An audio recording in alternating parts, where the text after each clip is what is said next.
Assalamualaikum warahmatullahi wabarakatuh. Perkenalkan, nama saya Devri Natasha, NPM 2257051029 dari kelas A. Di sini saya ingin menjelaskan finite state automata atau FSA. FSA atau finite state automata adalah mesin abstrak yang memiliki 5 elemen atau tuple.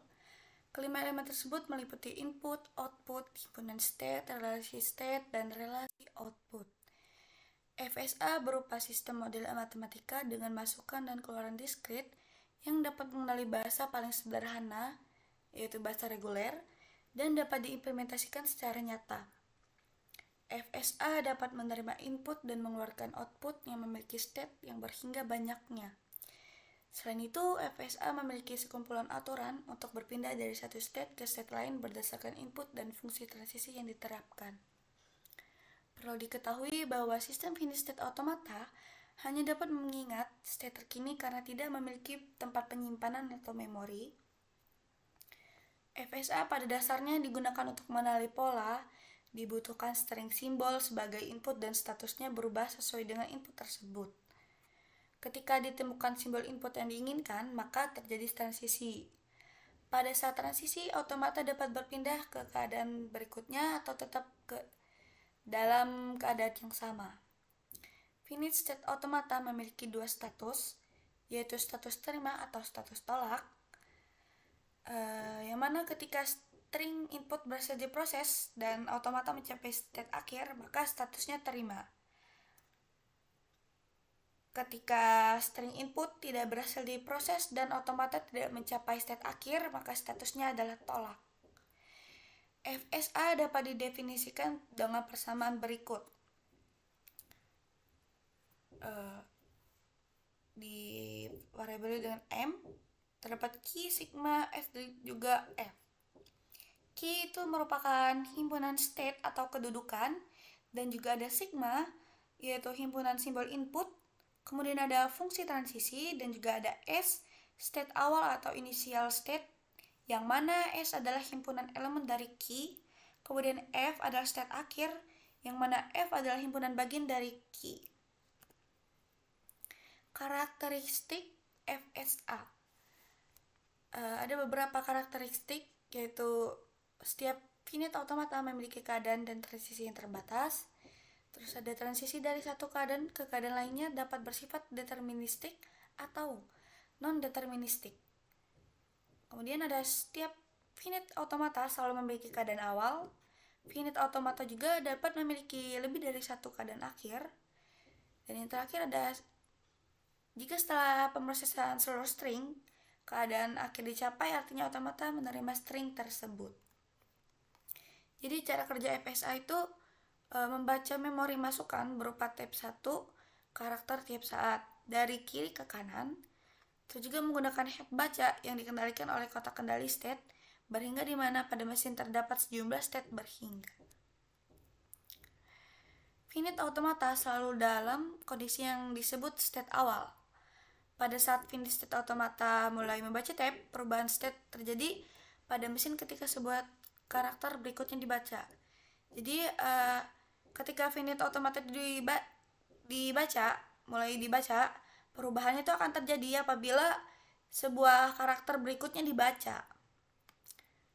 Kemudian ketika head telah sampai pada akhir tab dan kondisi yang ditemui adalah state akhir, maka string yang terdapat pada tab dikatakan diterima finite automata. Jadi jenis-jenis FSA itu ada deterministic finite automata atau DFA, dan ada non-deterministic finite automata atau NFA. Kedua finite automata di atas mampu mengenali himpunan reguler secara presisi. Dengan demikian, kedua finite automata itu dapat mengenali string-string yang ditunjukkan dengan ekspresi reguler secara tepat. DFA dapat menuntut recognizer atau pengenal lebih cepat dibanding NFA. Namun, demikian DFA berukuran lebih besar dibandingkan NFA yang ekivalen dengannya. Lebih mudah membangun NFA dibanding DFA untuk suatu bahasa, dan lebih mudah mengimplementasikan DFA dibanding NFA. Deterministic Finite Automata atau DFA itu dalam DFA untuk karakter input tertentu, mesin hanya dapat menuju satu state dan fungsi transisi dipakai pada setiap state untuk setiap simbol input. Selain itu, DFA juga ada perpindahan state null, tidak diperbolehkan. Artinya DFA tidak dapat mengubah state tanpa karakter input sama sekali. Di sini ada 5 tuple dari DFA, yaitu key, himpunan semua state, ada sigma, himpunan simbol input, dan juga ada key, initial state, ada F, himpunan state akhir, dan juga ada fungsi transisi yang didefinisikan sebagai berikut. Sebenarnya key X sigma kemudian sama dengan key. Contoh dari DFA,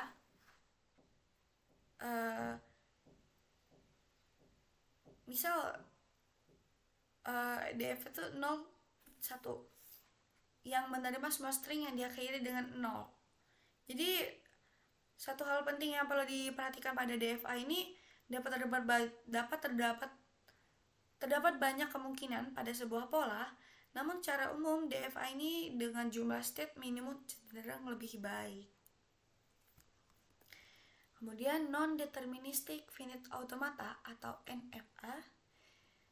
NFA itu hampir sama dengan DFA, namun yang membedakannya adalah diperbolehkan terjadi perpindahan null, yang berarti NFA dapat berpindah ke state berikutnya tanpa membaca simbol input. Kemudian yang kedua, NFA dapat mengirimkan beberapa state untuk input tertentu. Namun pada dasarnya, beberapa hal di atas tidak membuat NFA lebih unggul dari DFA. Jika kita membandingkan keduanya dalam kekuatan, keduanya setara. Karena fitur tambahan, di atas NFA memiliki fungsi transisi yang berbeda, selebihnya sama dengan DFA.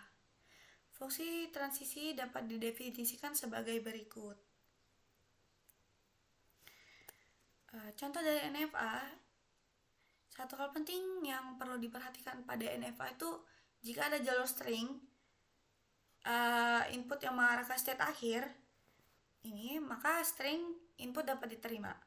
Misalnya di NFA di atas di sini ada beberapa jalur untuk string input 00 karena salah satu mengarah ke state akhir, jadi diterima oleh NFA. Segitu aja yang dapat saya jelaskan. Saya akhiri. Wassalamualaikum warahmatullahi wabarakatuh.